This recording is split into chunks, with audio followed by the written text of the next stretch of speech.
Boa noite, pessoal. Tudo bem aí com vocês? Vão entrando aí. Quem for entrando aí já vai deixando aí um ok se está escutando, está ouvindo bem aí. Nós vamos falar aí de um tema muito importante aí dentro da medicina tradicional chinesa. Aqui é igual chamada a cobrar. Deixa o seu nome e a cidade de onde você está falando. Mentira. Deixa o ok se estão escutando. Beleza, pessoal? Então o pessoal vai entrando e a gente vai começando aqui. Hoje, então, nós vamos falar um pouquinho a respeito de depressão. Depressão aí, fazendo essa live aí depois que passou o Setembro Amarelo, porque depressão não é algo para deixar apenas em um mês. É algo que nós devemos preocupar aí todos os dias, né? Tem uma incidência muito grande aí, e nós com a acupuntura podemos dar uma força aí para essas pessoas aí que têm essas alterações aí emocionais, certo? Então vamos começando aqui, falar a respeito da depressão. A depressão, então, falando um pouquinho aí a respeito do que nós temos de conhecimento aí dentro da medicina oriental, que nós entendemos a respeito desse processo, estudos comprovam, demonstram uma prevalência de aproximadamente 2 a 3 vezes maior entre as mulheres, tá? E mesmo esses estudos comparando aí diversos países, diferentes comunidades e diferentes pacientes, ela não tem uma etiologia muito bem definida através da medicina ocidental, e então tem várias controvérsias, vários estudos, e nós temos diversas hipóteses que começou a surgir. Então vou comentar a respeito de algumas dessas hipóteses. São 4 hipóteses principais, lembrando que não é nossa função como acupunturistas traçar diagnóstico nosológico. Isso é por conta do médico.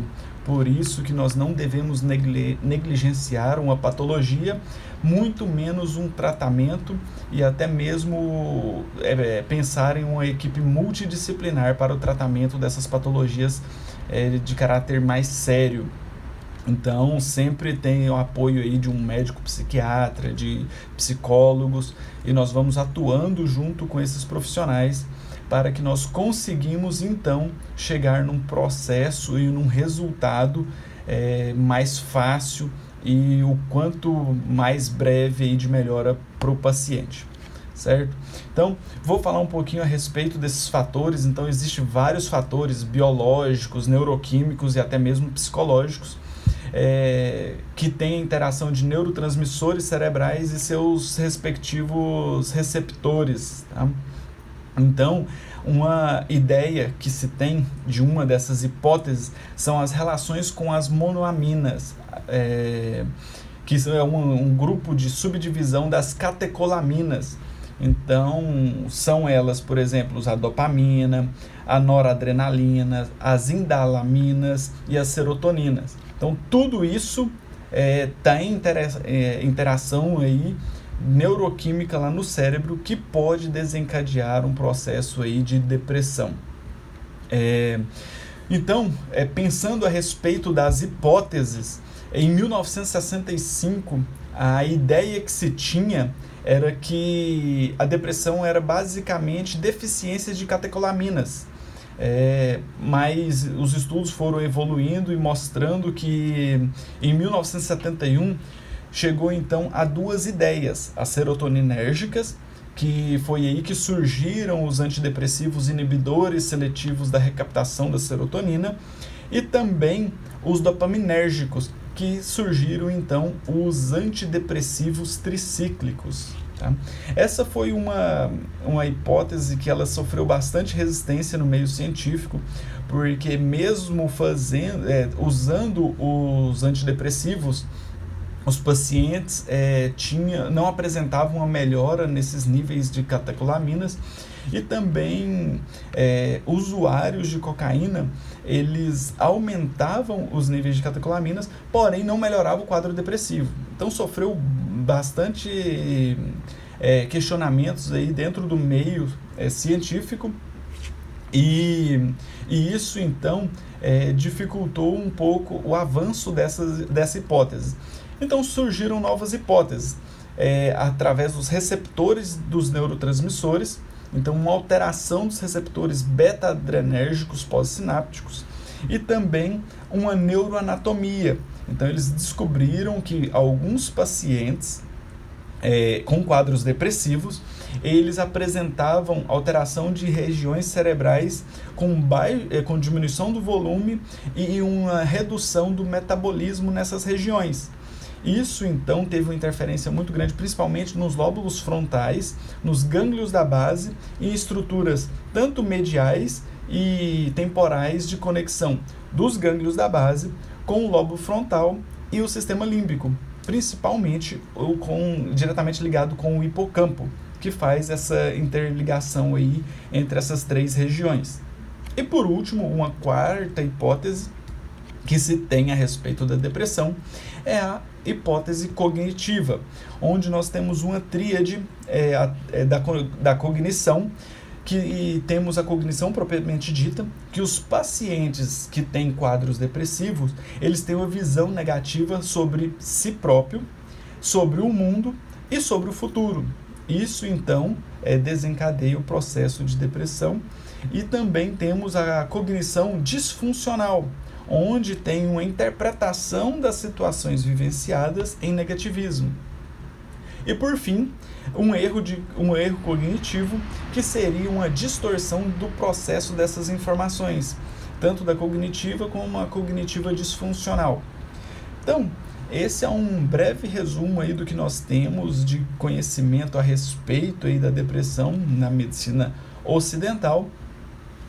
E agora eu vou falar um pouquinho a respeito do que temos de conhecimento na medicina oriental, na medicina tradicional chinesa. Então, na medicina tradicional chinesa, nós temos que levar em conta a respeito da base da medicina tradicional chinesa. Então, quais são as bases da medicina chinesa? Basicamente, são 3 princípios básicos. O princípio da energia, do Qi, o princípio do Yin e do Yang, 2 características de energias opostas, porém complementares, que se interrelacionam bastante, porém elas se complementam. Então, o equilíbrio dessas 2 energias traz para nós um equilíbrio de saúde.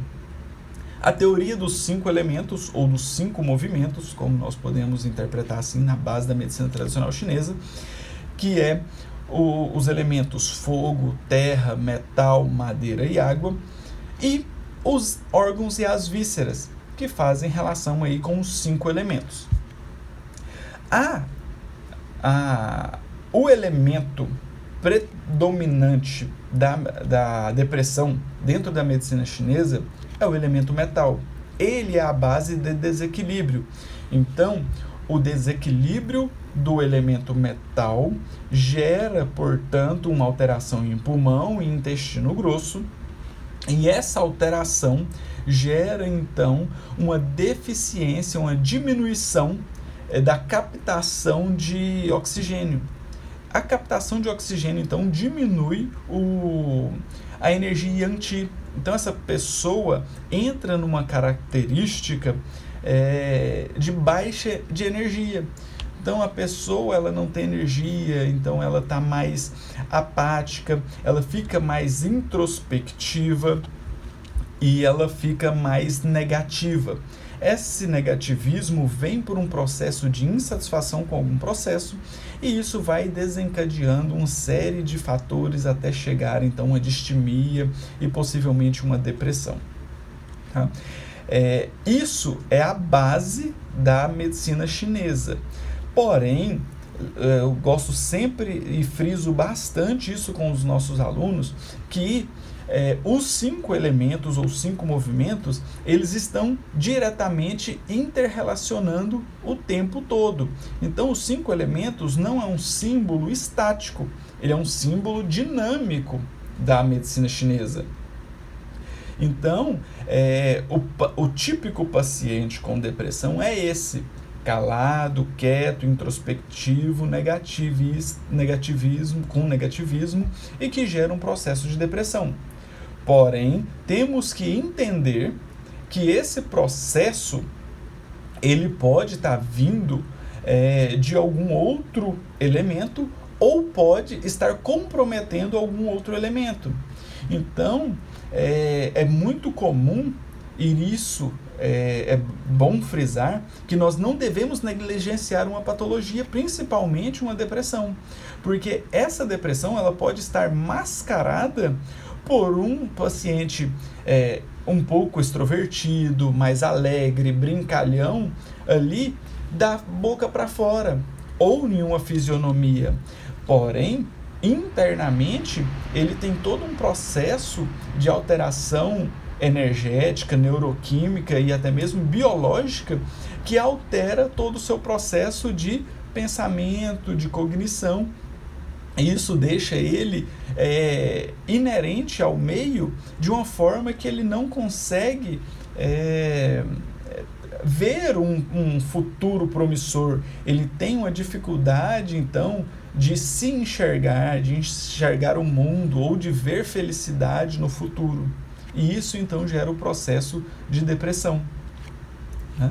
Então, nós temos que, a princípio, entender a patologia, porém, cada paciente ele é único.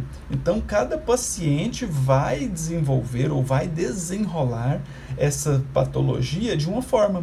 Por isso que o principal fator é ter uma boa anamnese, analisar e avaliar o paciente no seu todo, não só na parte emocional, mas também na parte física, porque a depressão ela pode desencadear fatores álgicos, ou fatores álgicos podem desencadear uma depressão. Por isso que o ser humano, nós temos que avaliar ele como um todo o seu processo e todo o seu quadro que ele apresenta. Por isso que nós usamos muito a avaliação de face, de língua, de pulso, para chegar num diagnóstico energético, a fim de trazer para esse paciente a melhor forma de um tratamento mais eficaz e com a melhora mais rápida. Certo? Estão todos entendendo aí, por enquanto? Qualquer coisa vai deixando as perguntas aí. Olha aí, o Laigton acabou de entrar aí, ó. Grande Laigton, um abraço aí, meu amigo. Estarei com um curso aí de aurícula e ventosa esse final de semana lá no IES. Camila, lá de Vitória. Legal, pessoal. Então, dando seguimento aqui, o principal fator para nós, acupunturistas, tratarmos um processo de depressão é justamente esse. É avaliar o paciente e de forma nenhuma negligenciar um processo de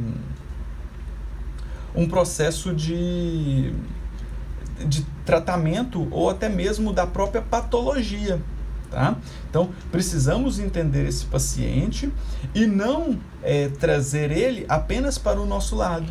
Nós precisamos entender que a melhor forma de tratar esse paciente é colocar ele em contato também com psicólogos e com psiquiatras. Porque muitos desses pacientes, num primeiro momento, com a depressão mais grave, ele vai ter que entrar com medicação. Para essa medicação, dar um up e nós entrarmos com a acupuntura e auxiliar esse processo, até chegar num processo aí que o psiquiatra vai começar a fazer o desmame e nós conseguimos, então, melhorar a qualidade de vida e o bem-estar desse paciente. Assim associado também com os psicólogos, tá? Outro fator bastante importante e que vale levar em consideração são algumas alterações que isso pode ocasionar nos pacientes com quadros depressivos. existem pesquisas que mostram que quadros depressivos, eles podem apresentar uma inversão da musculatura do diafragma. Então, durante a inspiração, quando nós puxamos o ar para o pulmão ter uma expansão e gerar uma pressão negativa, e essa pressão negativa fazer com que o ar entre para os brônquios captar o oxigênio e liberar o gás carbônico, a musculatura do diafragma desce, né, aumentando ali o gradil costal e aumentando o volume do pulmão para que esse ar se adentre, para ocorrer as trocas gasosas. Nos pacientes com depressão, já se tem pesquisa que mostra que esses pacientes, eles têm um encurtamento dessa musculatura ou até mesmo, em casos mais graves, uma alteração do seu ciclo normal. Então, em vez do diafragma descer durante a inspiração, ele ascende. Então, o organismo não consegue captar muito bem esse oxigênio, porque entra um volume menor. Entrando um volume menor, o processo não gera, então, uma troca gasosa eficiente e esse paciente vai ficando intoxicado com o gás carbônico. E esse processo de intoxicação com gás carbônico altera estruturas cerebrais que diminui a captação e a recaptação de serotonina, gerando, então, quadros de depressão. Associado a isso também, nós temos que a musculatura do diafragma, quando ela faz o movimento durante a inspiração que ele desce, ele comprime as vísceras abdominais e dentro dessas vísceras nós temos o intestino grosso que faz uma relação aí de paracoplado juntamente com o pulmão do elemento metal, e esse movimento do diafragma melhora o peristaltismo, favorecendo então a eliminação das fezes. Então, diminui ali a constipação intestinal, auxiliando esse processo de contração ali do intestino grosso, fazendo com que tenha a eliminação das fezes e melhora, portanto, da reabsorção de nutrientes, que é feito pelo intestino grosso, e de líquidos orgânicos também. Então, todo esse processo também gera uma alteração neuroquímica, porque a base de formatação da serotonina inicia no intestino grosso. Tanto é que muitos autores consideram o intestino grosso chamando-o de segundo cérebro, porque ele tem uma importância muito grande aí nesse processo de auxílio das bactérias, das bifidobactérias que estão no intestino, que elas auxiliam então todo esse processo e pega a matéria-prima e manda para o cérebro para ela ser convertida então em serotonina. Tá? Então esse processo também desencadeia um processo de depressão. Então nós conseguimos observar que os chineses, falando isso há 7 a 10 mil anos, nós temos então quando eles nem entendiam muito bem o que eram órgãos e vísceras na sua própria estrutura. E eles já falavam que um paracoplado pulmão e intestino grosso fazia essa correlação com um processo de uma emoção chamada tristeza. Tá? E o outono, que é o período, a época do ano em que se apresenta com a maior secura, ela dificulta também o processo de respiração e também prejudica o intestino grosso nesse processo.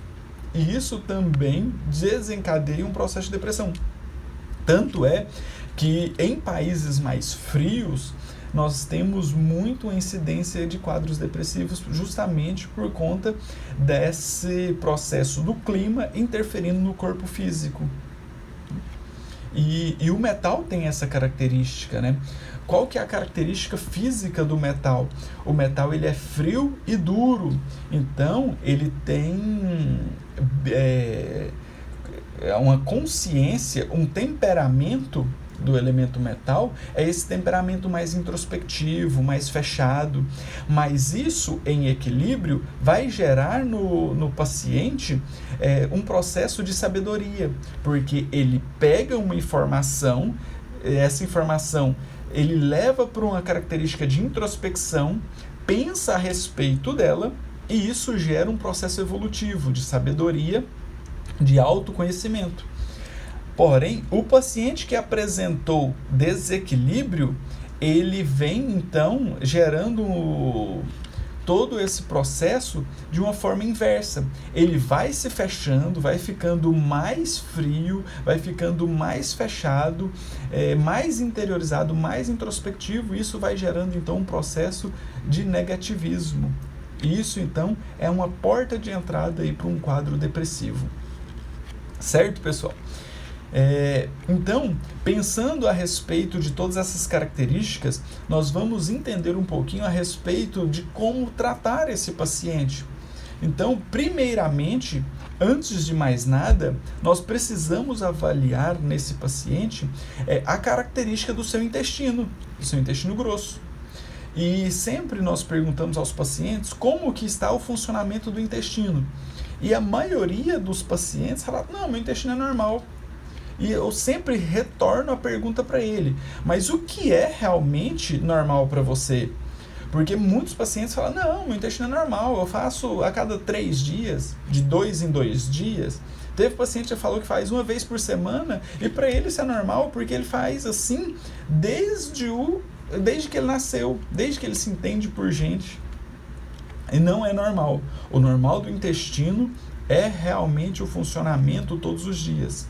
Porém, pacientes que apresentam uma hiperfunção do intestino, que faz várias vezes ao dia, também não está dando tempo para esse intestino fazer a recaptação de toda essa matéria-prima aí, de minerais, nutrientes, então está eliminando muito. Então também não é normal, certo? Então, a principal ideia é ver como que está a função do intestino. E a função do intestino, então, nós perguntamos para o paciente e temos pontos que nós podemos utilizar. Pontos como o IG4, que fica aqui entre o primeiro e o segundo metacarpo na mão, ele é um ponto que melhora o peristaltismo do intestino. E também temos o ponto IG11, que melhora o calor no intestino. Às vezes o intestino apresenta uma grande quantidade de calor e esse calor então resseca muitas fezes, diminui o processo de evacuação. O IG11 fica ao final da prega do cotovelo do lado lateral, tá? No epicôndilo lateral ali. Partindo dessa primeira ideia de verificar o intestino, nós precisamos ver como que esse paciente respira. Esse paciente tem uma boa capacidade respiratória, ele faz alguma atividade física e se cansa muito fácil. Então, são sinais que apresentam que a capacidade respiratória dele não está tão boa. Também podemos avaliar a musculatura acessória. Podemos analisar se ele usa muito musculatura acessória para respirar. Por exemplo, peitorais, esternocleidomastoide. Tudo isso, num paciente que respira mal, ele aumenta o tônus dessa musculatura. Então, geralmente, ele é um paciente que eleva os ombros e ele pode ter uma rotação interna de ombro. Aquela pessoa bem curvada, com rotação interna de ombro, é o típico de uma pessoa que não consegue respirar direito. Também podemos analisar através da respiração abdominal. Ver se esse paciente, quando ele inspira, que ele puxa o ar, se ele levanta o abdômen. Se ele consegue levantar o abdômen, é porque o diafragma está fazendo o movimento descendente, abrindo a caixa torácica para o ar entrar. Então ele comprime ali as vísceras e aumenta um pouquinho o volume abdominal.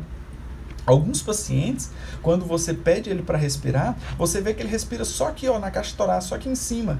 O ar entra só aqui na caixa torácica, mas ele não tem uma expansão abdominal.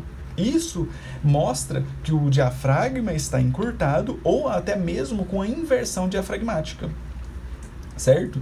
Então podemos utilizar 5 pontos que promovem a liberação diafragmática, que são pontos que pega aqui um ponto logo abaixo do processo xifoide, aqui, tá? Uma agulhinha, 4 dedos na lateral, margeando as últimas costelas, nós então fazemos todo esse processo de puntura. 2 agulhas para um lado, 2 agulhas para o outro. Então, nós pegamos no centro do processo tifoide, 4 dedos laterais margeando a última costela mais uma agulha e 4 dedos embaixo mais uma agulha. É assim, bilateral. Esse processo melhora a característica da expansão diafragmática e melhora o seu encurtamento, favorecendo que esse paciente capte melhor o oxigênio e o ar e promova trocas gasosas melhores, fazendo uma limpeza energética desse paciente, fazendo com que ele elimine mais CO2, deixando de ser tóxico e absorva mais oxigênio, nutrindo melhor todo o seu organismo, todas as suas células e principalmente o cérebro, que é um órgão que precisa muito de oxigênio e de glicose para ele fazer as suas reações químicas e as suas sinapses. Certo? Podemos utilizar também pontos acessórios, como por exemplo o ponto P7, que ele fica a 3 dedos aqui da prega do punho no lado radial. O ponto P7 melhora a capacidade respiratória, tá? Melhora a capacidade respiratória. Outro ponto muito importante é o ponto do pulmão 5, o P5. O P5 fica então aqui na região do cotovelo e ele é um ponto bastante importante porque ele é um ponto Rho, e o ponto Rho trata as emoções. A emoção do elemento metal é a tristeza. Então, um ponto muito importante. Associado a esses pontos, nós podemos também utilizar pontos do elemento fogo. Por quê? Porque o metal não é frio, ele não é introvertido, e o fogo traz a extroversão. Então a extroversão do fogo dá uma aquecida no metal, é como se derretesse o metal. Então nós podemos utilizar o ponto C3, que é o ponto Rho também do elemento fogo, que vai aquecer esse elemento metal. Um ponto C7, que melhora o processo cognitivo e manda essas informações ali para o cérebro para serem decodificadas. Tá? Então são 2 pontos muito importantes que eu costumo utilizar muito os 2 com eletro. Então, a eletroestimulação potencializa muito o efeito dos pontos de acupuntura. E esses pontos, então, melhora todo esse processo energético do paciente, favorecendo ele uma melhora da neuroquímica cerebral. 2 pontos que eu gosto de utilizar muito também com eletroestimulação são os pontos C3 com o ponto P5. Vou pegar os 2 pontos emocionais que tratam as emoções, tanto a tristeza, quanto um ponto que aumenta a alegria, dá satisfação para esse paciente. Então, são pontos que não podem ficar fora desse protocolo. 2 pontos que eu gosto muito de trabalhar também com esses pacientes são pontos Intan, que fica entre as sobrancelhas, e o ponto VG20, com eletroestimulação também. Pesquisas mostram que a eletroestimulação aumenta muito a eficiência dos tratamentos, dos protocolos de acupuntura. E esses 2 pontos, o Intan com o VG20, eles melhoram a ondulação cerebral, então promove uma calmaria cerebral, diminui aquele excesso de pensamento, então melhora as sinapses cerebrais, trazendo mais foco para o paciente. Sem falar que a atuação desses 2 pontos melhora a região do lóbulo pré-frontal, que está diretamente ligado com o discernimento. Então, o discernimento para um paciente que tem depressão, que não consegue ver pontos positivos em si mesmo, que só consegue ver coisas negativas a respeito de si, do mundo e até mesmo do futuro, é um ponto que auxilia muito nesse tratamento. Tá? Pontos muito importantes também para nós tratarmos com o nosso paciente que apresenta quadros de depressão ou de tristeza, ou às vezes nem tem depressão ainda, mas está num processo de distimia, são pontos do pericárdio.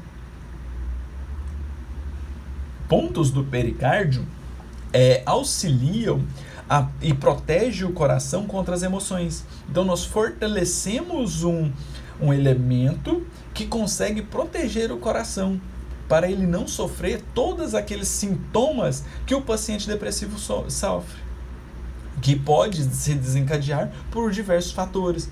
Então, aquelas opressões torácicas, as angústias, até mesmo as palpitações que o paciente com depressão pode sentir, esse ponto alivia. Juntamente com pontos do pericárdio, por exemplo, com o CS5, o CS6, que são pontos que já existem pesquisas que mostram que a eletroestimulação favorece o processo de captação de serotonina lá no cérebro, nós podemos utilizar também o ponto VC17.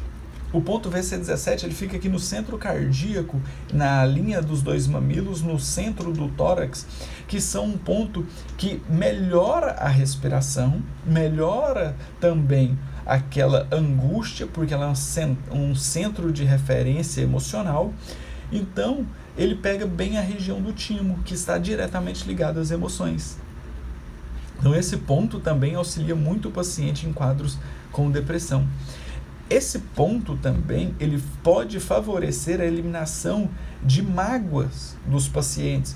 Por isso que às vezes, em determinados momentos, você utilizando esse ponto, você utiliza ele e o paciente pode vir a chorar durante a sessão. E você pergunta para ele por que ele está chorando, ele responde que ele não sabe, só deu vontade de chorar, porque ele é um ponto que libera emoções. Tá?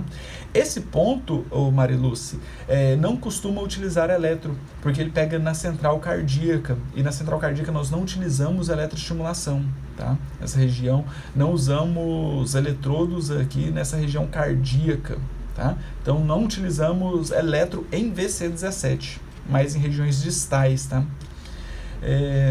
Então, todo esse processo aí auxilia muito no paciente que apresenta depressão. Tá?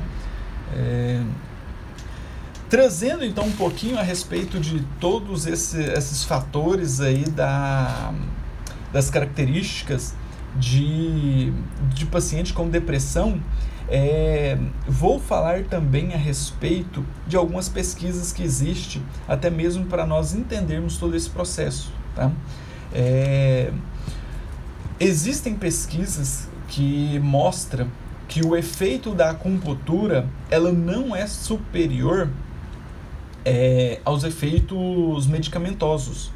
Então, por isso que quero deixar bem claro que nós precisamos fazer com que esse paciente adote uma linha de tratamento multiprofissional, sempre com um médico psiquiatra, psicólogos e nós acupunturistas. Tá? De preferência, ele associar isso com yoga, atividade física, que melhora muito todo esse processo, certo? Perguntaram aqui, quando acontece do paciente chorar, ele para sozinho? Sim, eu costumo deixá-lo chorar ali à vontade, falo que estou ali do lado, que eu sempre atendo um paciente por horário, então estou sempre ali do lado dele, acompanhando ele, e falo que se ele quiser conversar comigo, eu estou aberto a escutá-lo, tá? E deixo ele à vontade para falar ou não. Geralmente isso passa sozinho e depois ele fala que a sensação é que ele não sabia por que ele estava chorando, porém era uma sensação de alívio muito grande depois do choro, porque libera realmente essas emoções. Tá? Então, voltando aqui para as questões das pesquisas, nós precisamos entender então que esse tratamento multidisciplinar é muito importante, tá? E também trago algumas pesquisas que eles mostram que pesquisas aí que eles fizeram com pacientes sendo tratados com eletroanalgesia, eletroestimulações. Eles pegaram então 2 grupos de pacientes, onde 30 pacientes tinham depressões, então eles utilizaram 2 grupos, 30 pacientes com depressão foi feito eletroacupuntura e 30 pacientes fizeram uso de uma medicação para o tratamento de depressão. E eles fizeram essa avaliação por várias escalas de autoavaliação para depressão, escala de autoavaliação para ansiedade, escala de impressão clínica global, escala de efeitos colaterais aí de depressão e também uma escala que mede aí todas validadas aí para depressão. E perceberam que após os dias 14, 28 e 42, então a cada 2 semanas eles avaliaram os pacientes e perceberam que o efeito da eletroacupuntura foi bem significativa em relação ao grupo que fazia apenas a medicação. Tá? Então essa pesquisa depois eles fizeram ela associando as duas técnicas, e o efeito dela foi muito melhor associando tanto a medicação quanto a acupuntura. Então nós temos um grupo medicamentoso, um grupo que teve um resultado superior com a acupuntura, e quando associou as duas técnicas, o resultado foi muito maior. Tá? Outra pesquisa eles fizeram com um número menor de pacientes, usaram a eletroacupuntura em 6 pacientes com grave quadros de depressão, e fizeram uma análise então do plasma sanguíneo e perceberam que tiveram uma diminuição de um neuropeptídeo Y, que foi muito observado então em pacientes com quadros de depressões graves. Tá? Então esses resultados mostram que o efeito da eletroacupuntura ele tem uma influência muito grande também na neuroquímica cerebral, diminuindo então e aumentando os níveis de catecolaminas. Tá? Eu vou responder algumas perguntas aqui.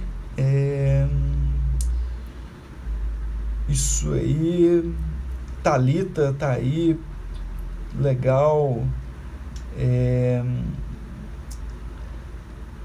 Tratamento alternativo, adjunto com tratamento medicamentoso, sensacional a colocação, muito obrigado, Paula. Gosto muito dessas pesquisas comparando a eficácia da acupuntura. Eu também sou um fã aí dessas pesquisas, acredito e sou uma das pessoas que cobra isso, que nós devemos fazer pesquisas, nós devemos pesquisar e comprovar cientificamente a acupuntura, tá? Apesar de não termos tantos incentivos aí por parte do governo, mas precisamos colocar isso como ciência, não ficar puramente aí nos conhecimentos antigos que têm resultados, porém precisamos dar crédito com a ciência junto aí para nós levarmos mais qualidade de vida para os pacientes. Tá? Legal. Show de bola, pessoal. Então, acho que era isso que eu queria passar para vocês.